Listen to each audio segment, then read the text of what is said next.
In the village of Umu-Okwe, the day began with a cough of dust and ended with the smell of smoked fish clinging to wrappers. The red earth stayed in everyone's fingernails, the way gossip stayed in everyone's mouth. In the compound of Mama Ezine, goats wandered like they owned the place, and the rough mud walls held the day's heat even after the sun slid down. That was where Adaeze was born during the first heavy rain after Harmattan, when thunder struck so close the rafters trembled. Women said the gods were speaking, men said it was only weather.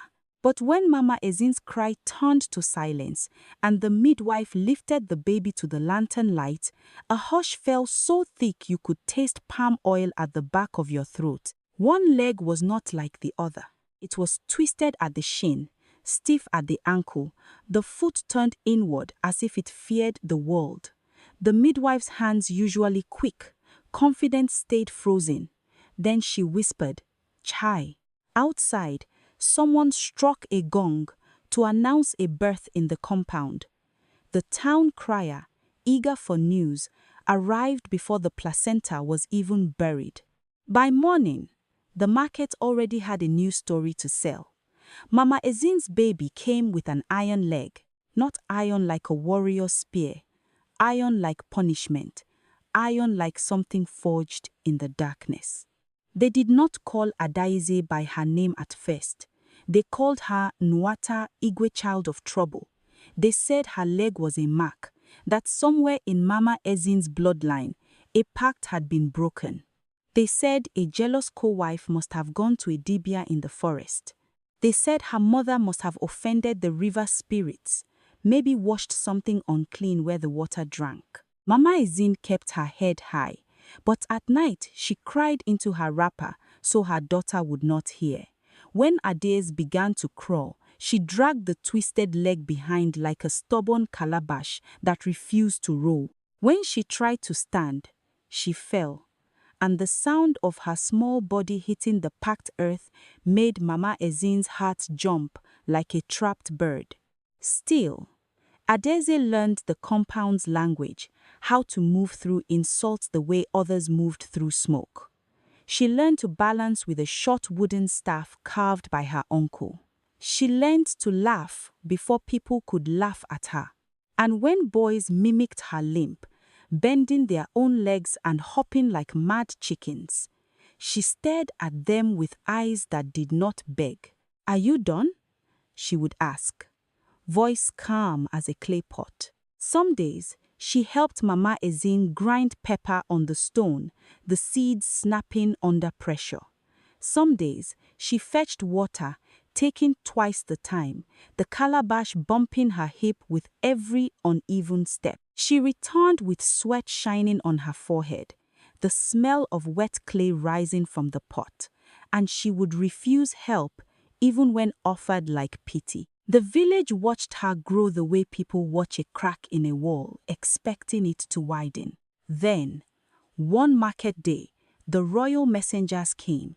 They arrived with drums that made the ground vibrate, and with horses that snorted and shook their manes as if the village air offended them.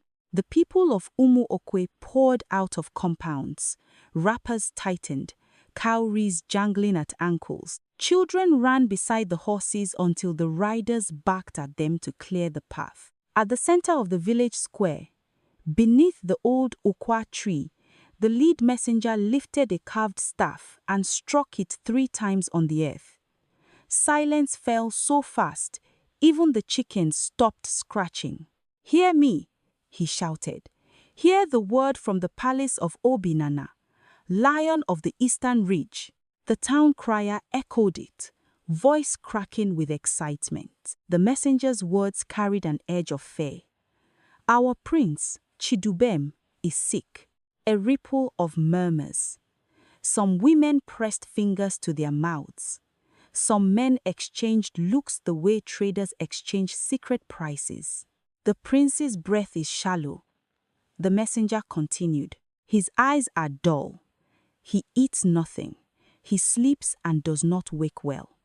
Dibia from 3 villages have burned herbs, poured libation, cast cowries.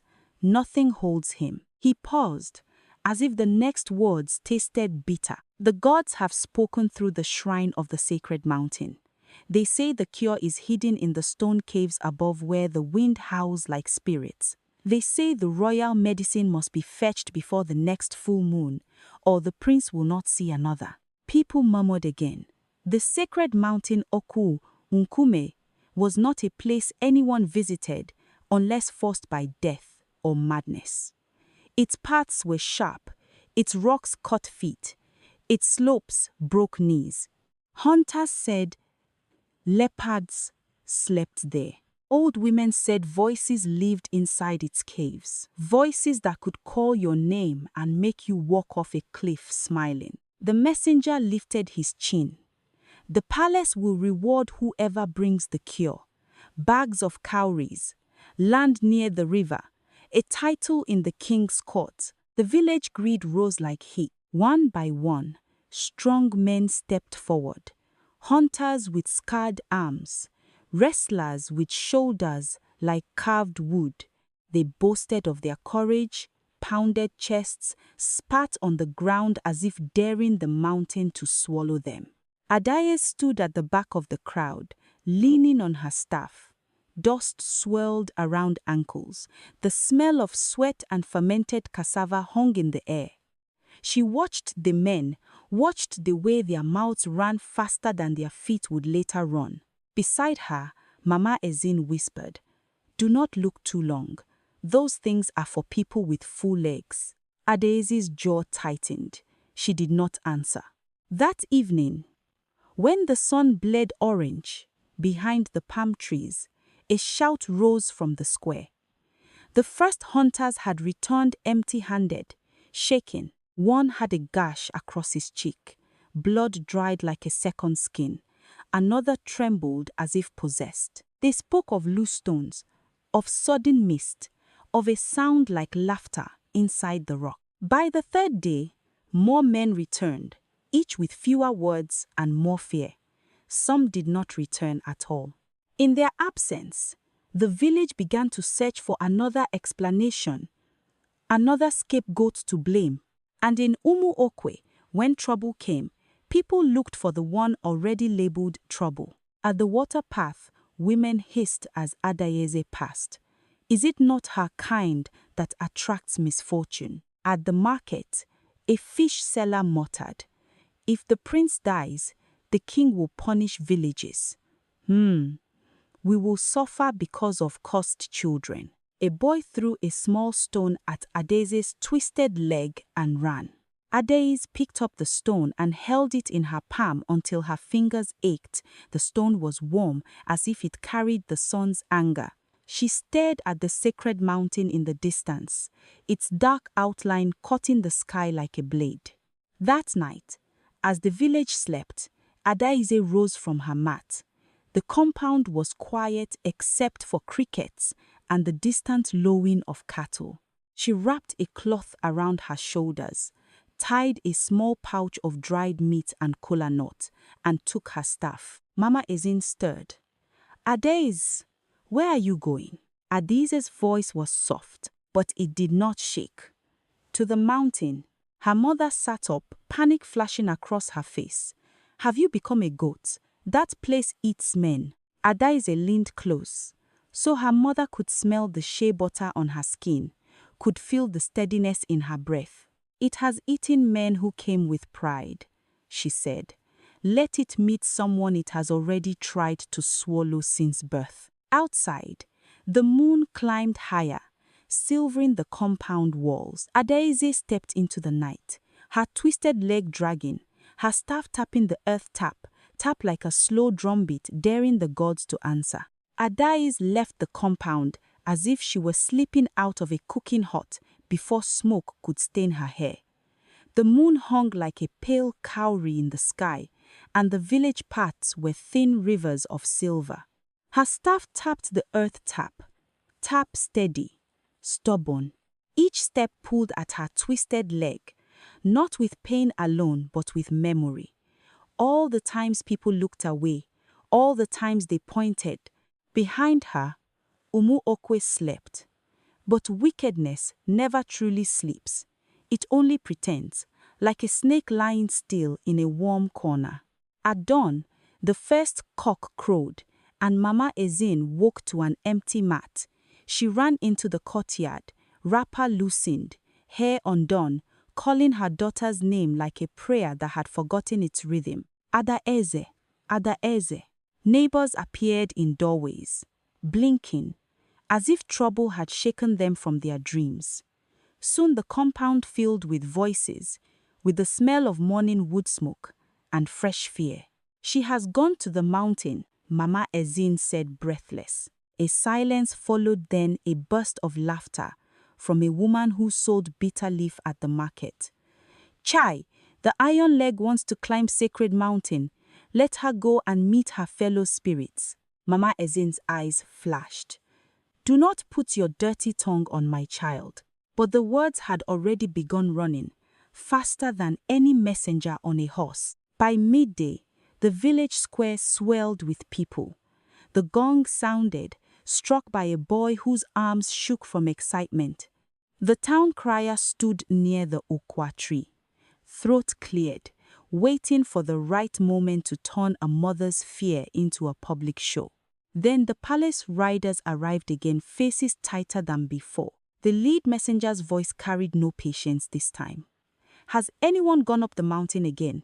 The prince grows weaker. Men looked at their feet. Hunters rubbed their scars. Pride, now, had become a small thing they hid in pocket. And that was when the village's most polished voice stepped forward. Madam Uzoamaka. She was the wealthiest trader in Umu-Okwe.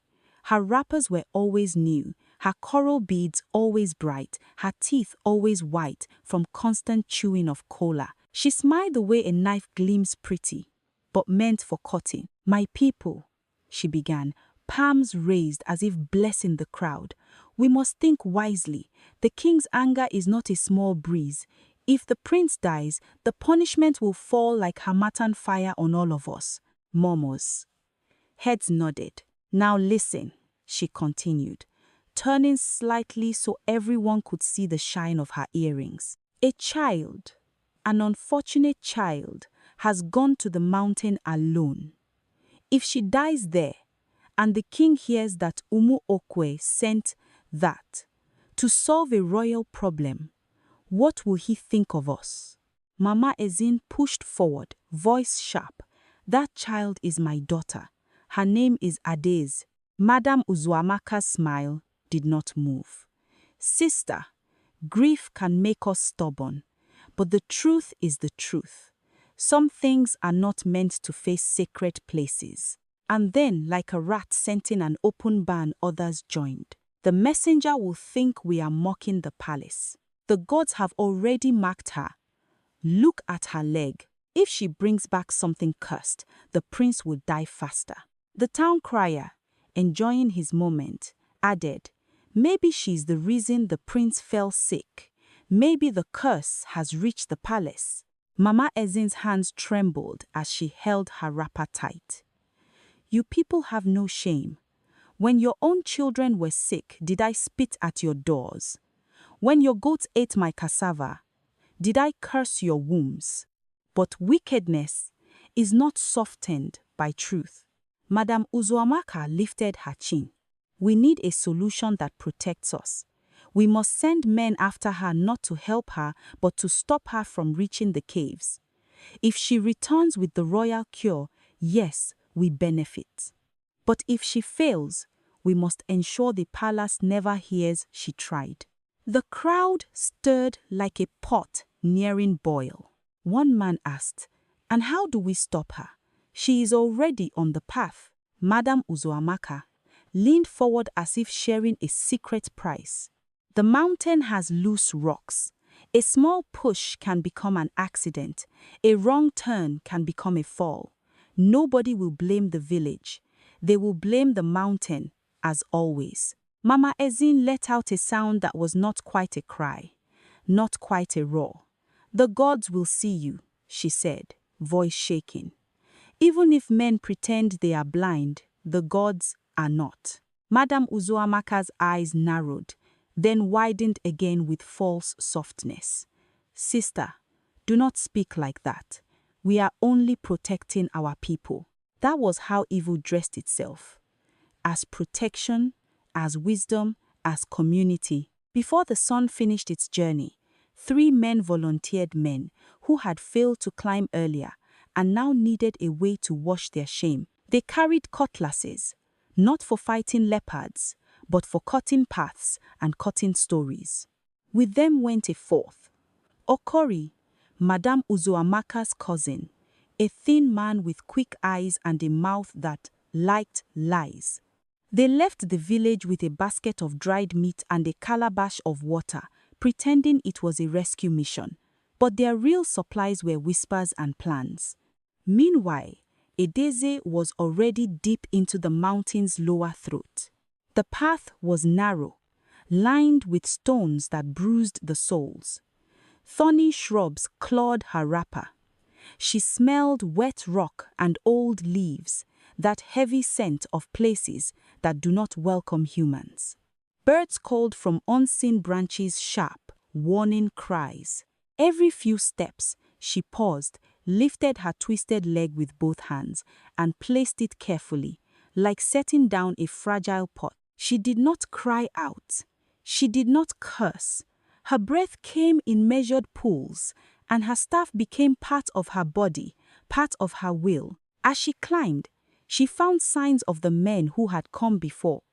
Broken branches, a torn strip of cloth caught on a thorn, a smear of dried blood on a stone. She touched it with her finger and rubbed it between thumb and forefinger. So even strong legs bleed, she murmured. When the sun began to lower, mist rolled in like a spirit's wrapper.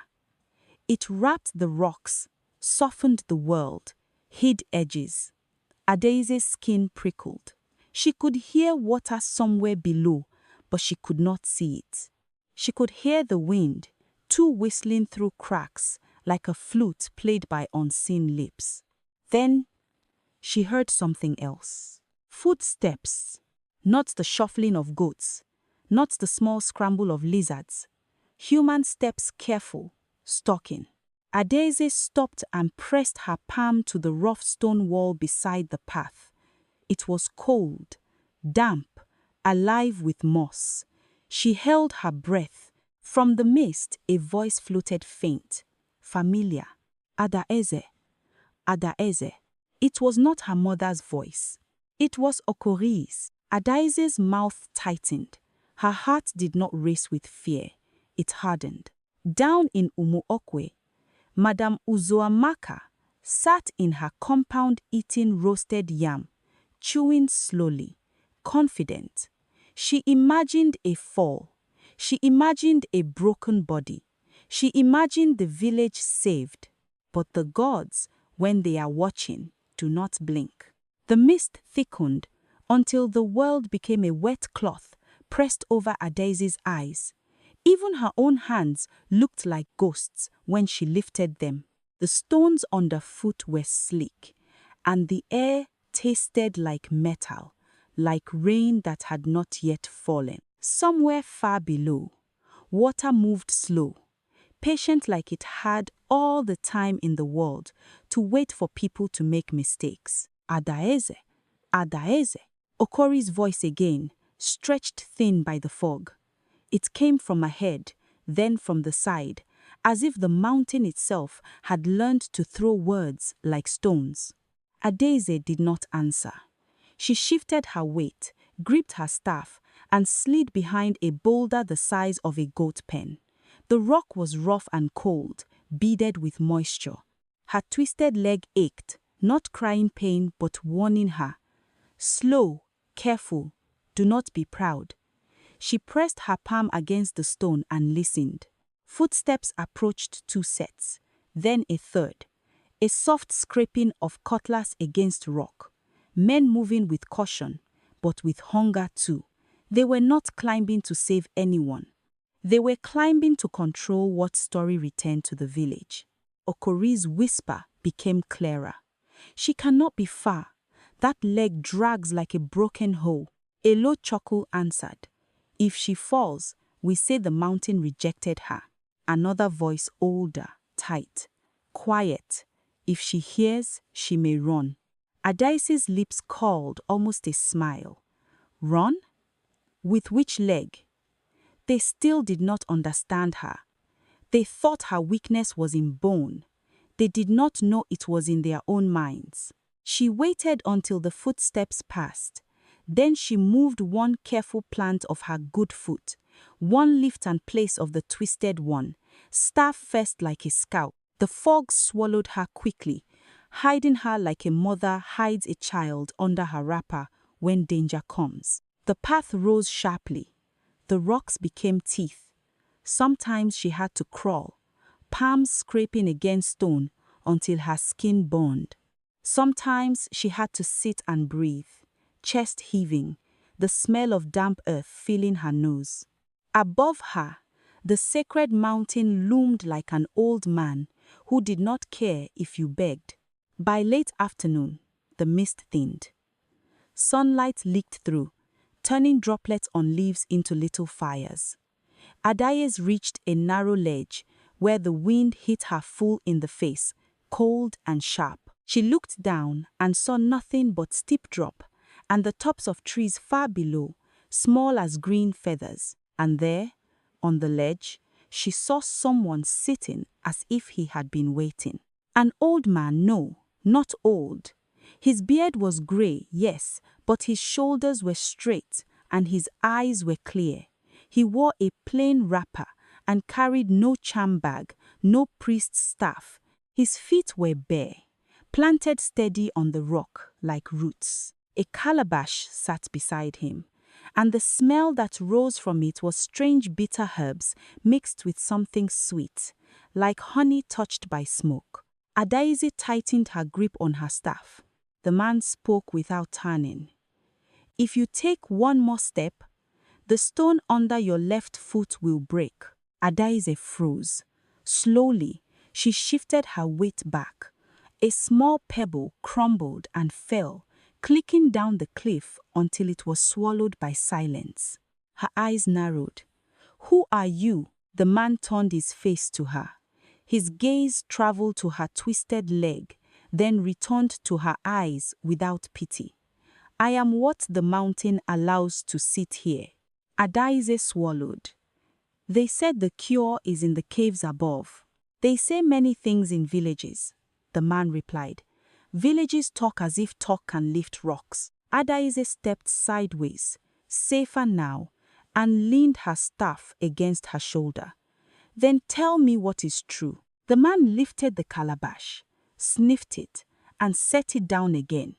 Truth is not given, it is tested. A gust of wind pushed at Adaeze's wrapper. She held it firm. Test me then.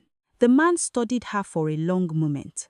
The silence between them felt heavy, like the pause before a drumbeat. You are Adaeze, he said finally. Her heart thudded.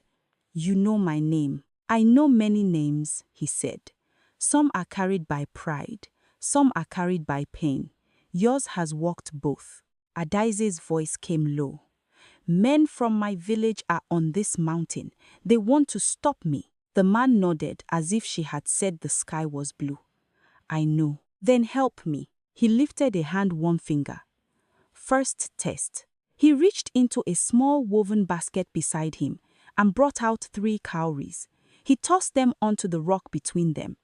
They landed face up, face down, face up. Tell me, he said, what did the cowries say when they fell? Adaeze stared.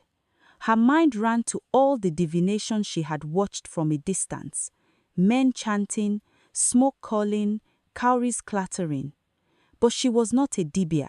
She was a girl with scraped palms and a leg the village cursed. She closed her eyes. She listened not to magic, but to memory. The cowries had struck the rock with 3 distinct clicks. 1 sounded hollow, 2 sounded sharp. She opened her eyes. 1 landed in a crack. The man's mouth twitched. Good ears. He pointed to the cowrie nearest the ledge. It was partly lodged in a hairline split. Adaeze's stomach tightened. She had been right. Second test, he said, and this time his voice changed harder. The mountain offers two paths from here. One is shorter, one is safer. Which will you choose? Adaeze looked up. Beyond him, the ledge split into two narrow ways. One climbed steeply between jagged rocks. The other curved longer, hugging the mountain side, protected by a wall of stone. The shorter path, she said at once. The man's brow rose. Even if it is dangerous? Adaeze took a breath, and the cold air filled her lungs like fire. I was born dangerous, she said. Danger is the only language people speak to me. If I take the safer path, those men behind me will catch me. If I take the shorter one, I may reach the caves before them. The man watched her, and something in his eyes softened, not pity, but respect. Third test, he said. If you reach the caves and find the medicine, will you keep it for yourself? Will you demand cowries and land first? Adaeze's jaw tightened. She pictured the prince stranger to her, but human. She pictured her mother's face at dawn, fear and love mixed like pepper and oil. I will not bargain with a dying breath, she said. Let the prince live. Let the village choke on its own shame later. The man stood. In that movement, his plain wrapper shifted, and Adaeze saw a flash of coral beads hidden at his waist. Fine, royal, not village market beads. Then he stepped forward, and the light caught his wrist. A small ring carved with the palace emblem, worn not as decoration, but as identity. Adaeze's mouth went dry. You are? The man raised a hand, stopping the word before it formed. Keep your voice. The mountain carries sound. He leaned close, and his breath smelled faintly of kola and bitter leaf. The palace sent no messenger to sit on this rock. I came because the gods demanded the truth be seen with my own eyes. Adaeze's eyes widened. You are the Obi. The man, king, father of the sick prince, did not deny it. He only looked past her shoulder into the thinning mist. They are coming, he said softly. Adaeze turned. Far below on the path, shapes moved 4 men, cutlasses glinting when sunlight broke through. The Obi's voice dropped to a command. If you are truly the one the mountain allows, then you will climb now. I will watch what you do when wicked hands reach for you. Adaeze's throat tightened, but her feet moved. She grabbed her staff. She stepped onto the shorter path, where rocks rose like broken teeth. Behind her, the king sat back down on the ledge, plain as any traveler, yet his eyes were sharp, royal, unblinking. And in the distance, the men quickened their steps, believing they were hunting a crippled girl, not knowing they were walking into a judgment already seated in silence. The shorter path was not a path at all. It was a wound in the mountain, narrow, jagged, unforgiving. Adaeze climbed it the way a lizard climbs a wall. Close, careful, trusting rough stone more than empty air. Her palms were scraped raw, and the skin of her twisted ankle felt tight, as if the bone inside was a stubborn root refusing to bend. The wind slapped her wrapper, pushing it into her mouth with the taste of dust and old rain. Below, she heard the men's voices rise and fall, carried upward like smoke. She is here somewhere. That iron leg cannot fly. She must be on this side. Adaeze swallowed her breath and moved faster. At one point, a rock shifted under her good foot. Her heart jumped. She froze, pressed her body flat against the stone, and eased her weight onto her staff. The staff groaned softly.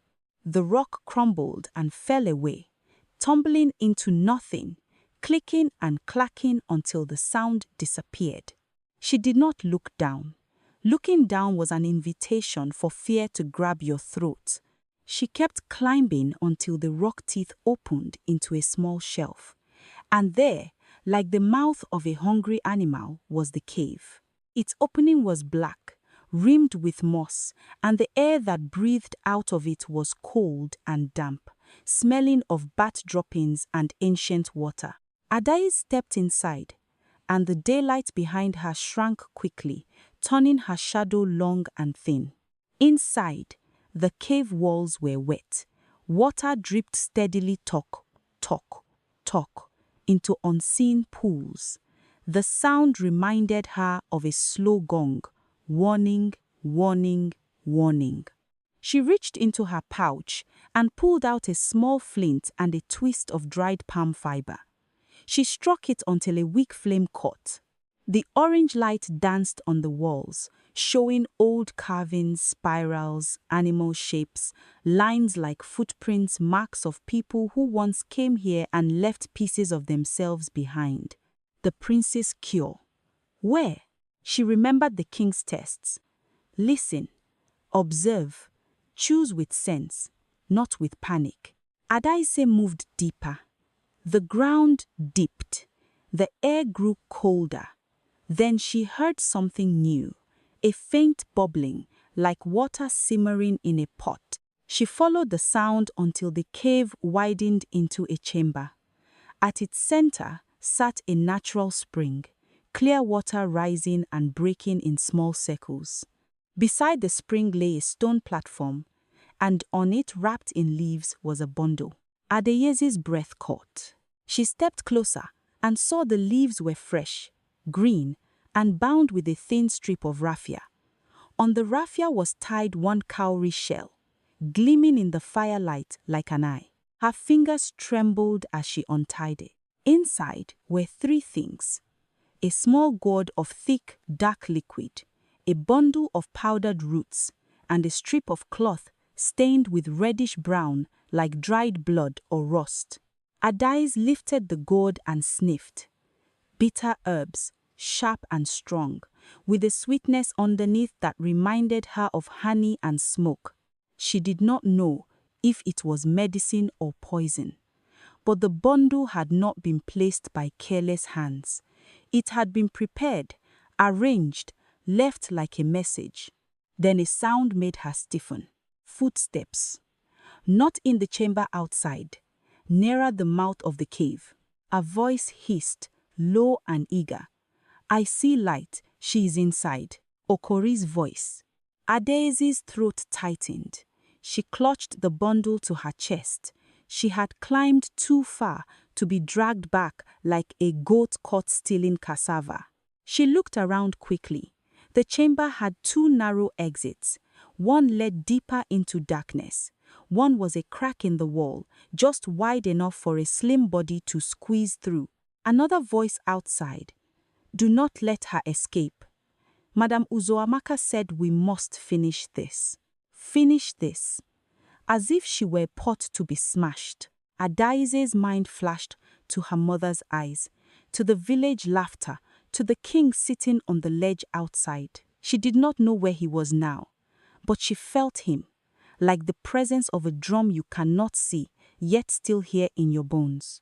She took the crack. The stone scraped her shoulders. Her staff would not fit. She left it behind, laying it gently against the cave wall like laying down a friend. Then she pressed her body through, twisted leg first, teeth clenched against pain. Behind her, the men burst into the chamber. "Adaeze!" Okori shouted, as if calling her name made him clean. "Come out! We came to help you." Adaeze crawled through the narrow passage, the bundle tied tight against her chest. She could hear them moving, their cutlasses tapping stone. Their torchlight flickered through small gaps, throwing shadows like dancing spirits. "Search! She cannot have gone far," one barked. Okori's voice came close to the crack. "She went through here. I can smell her sweat." Adaeze held her breath, pressing herself into the darkness. Her twisted leg cramped. Her hands trembled. If she made one sound, they would grab her like a thief and throw her down the mountain. A hand reached into the crack, fingers groping, greedy.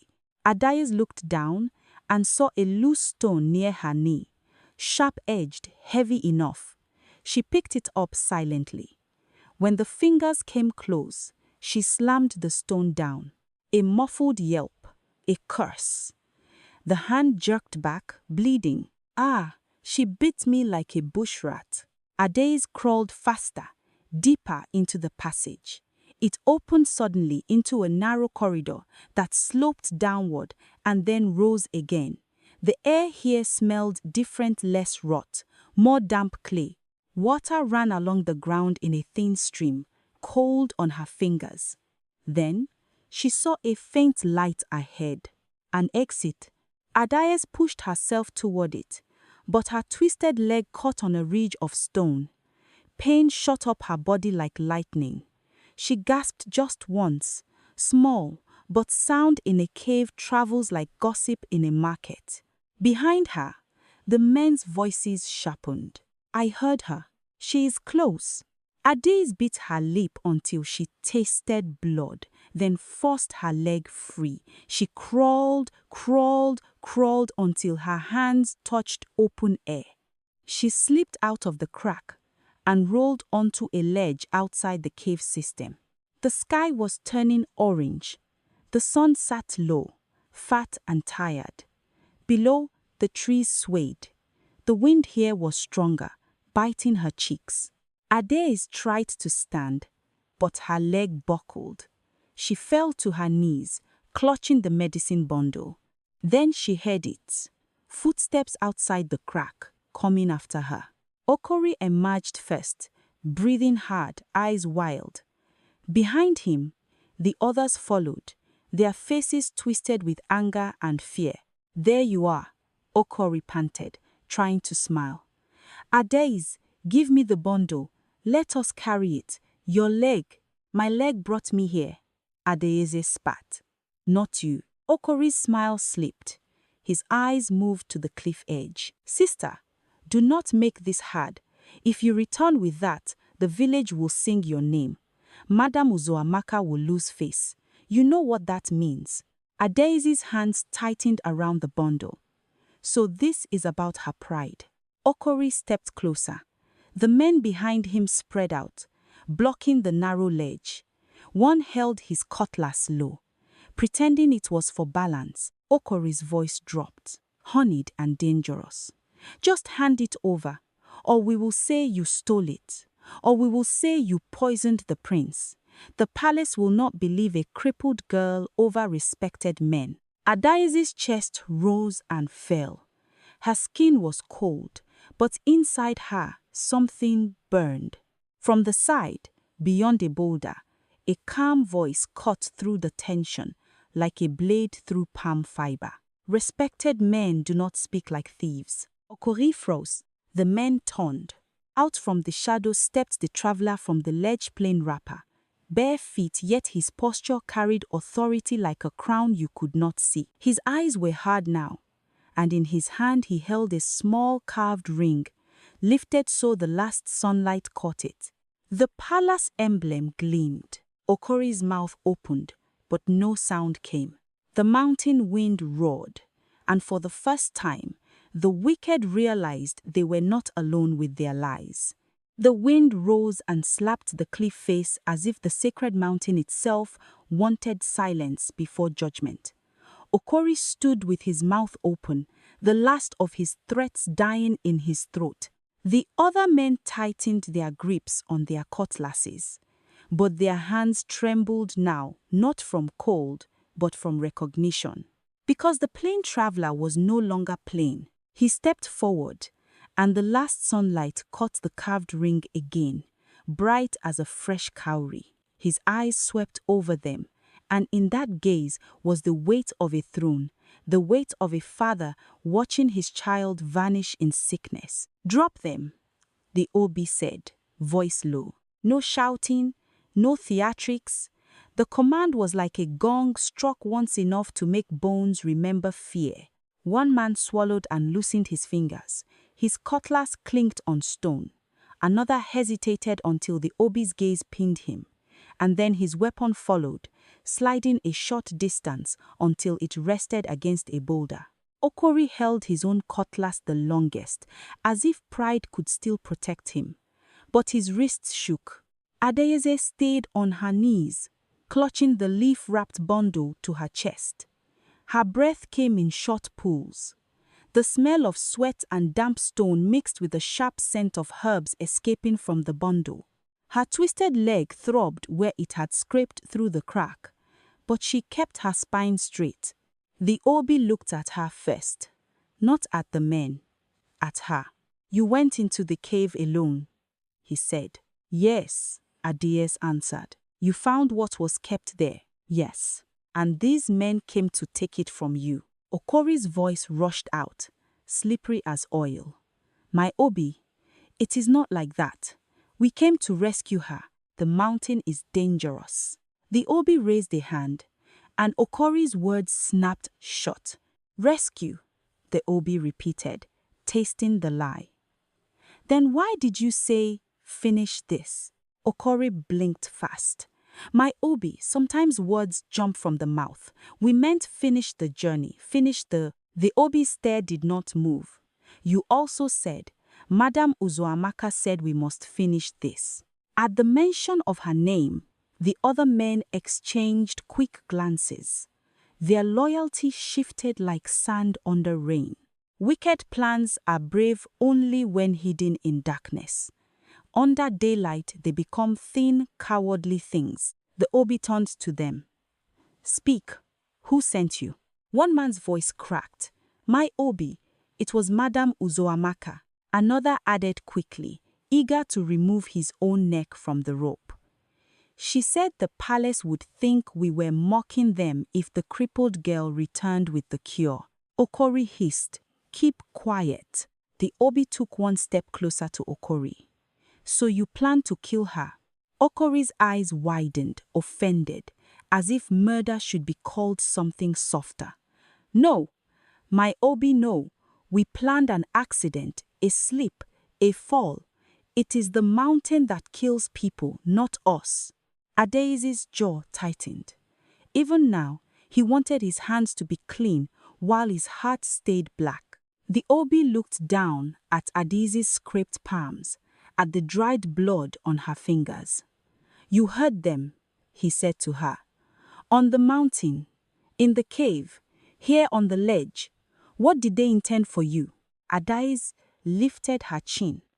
"To stop my legs from returning with the truth," she said. "To bury me and bury the story." Silence. Then the Obi's voice sharpened. "And what did your village do when your mother cried at dawn?" Adaeze's throat tightened.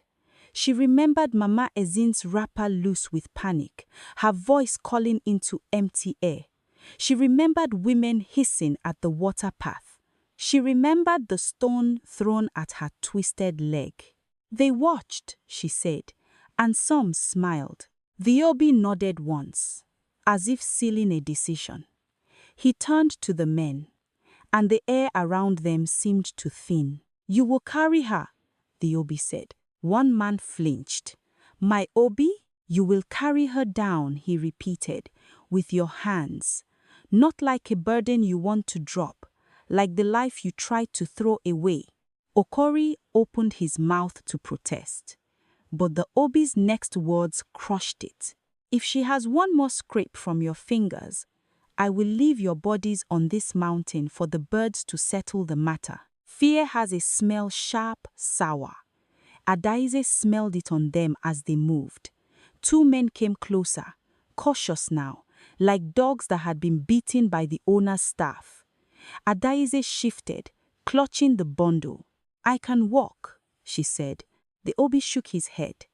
"Not today. Today you will be honored, not tested again." They lifted her carefully, awkwardly.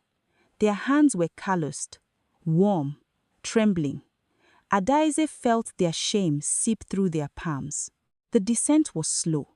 The cliff edge fell away beside them, and the wind hissed in their ears. But the Obi guided them, choosing safer stones, pointing with calm authority. At the ledge where he had tested her, He stopped and looked at the mountain path below. The gods did not ask for strong legs, he said quietly. They asked for a strong heart. Adaeze's eyes stung, but she held the tears back. She had been forbidden to cry by laughter too many times. By the time they reached the village boundary, twilight had settled and cooking fires lit compounds like orange eyes. The town crier's gong sounded again, this time frantic. People poured out, wrappers flapping, mouths already forming stories. Then they saw Adaeze, carried like royalty. The Obi himself walking beside her, ring visible, face hard as carved stone. The men who had gone to rescue her sweating and pale. Madame Umu-Okwe pushed through the crowd, coral beads flashing. Her smile came first, before her understanding arrived. "My Obi," she sang out, bowing low, "we welcome you. You see, we tried to help." The Obi did not greet her. He lifted his hand, and the town crier fell silent mid-breath. Even goats stopped bleating, as if the air itself had been warned. "Madame Umu-Okwe," the Obi said, voice carrying across the square. "You used your wealth to sharpen other people's cruelty. You planned to hide a girl's death inside the mountain and call it wisdom." Umu-Okwe's smile cracked. "My Obi, it is a misunderstanding." Okori, desperate to save himself now, fell to his knees and blurted, "She ordered it. She said if Adaeze returned with the cure, she would disgrace the village elders and take reward meant for proper people." A murmur rose thick, heavy. People shifted away from Madame Umu-Okwe as if her shadow burned. The Obi pointed at the men. "Bind them." Village guards hesitated, then moved. Rope came, hands grabbed. Okori cried out. One of the men began to weep, begging. Madame Umu-Okwe's voice turned sharp, fearful. "My Obi, you cannot do this. I am a pillar of this village." The Obi's eyes narrowed. "A pillar can be rotten inside." He turned to Adaeze then, and his voice softened. "Bring the medicine." Adaeze untied the leaves with fingers that shook not from fear now, but from the closeness of what she had climbed for. She lifted the gourd, the powdered roots, the stained cloth. The village leaned in, breath held. The Obi took the bundle with both hands, like receiving something sacred. "My son will drink this tonight." He looked at the crowd again.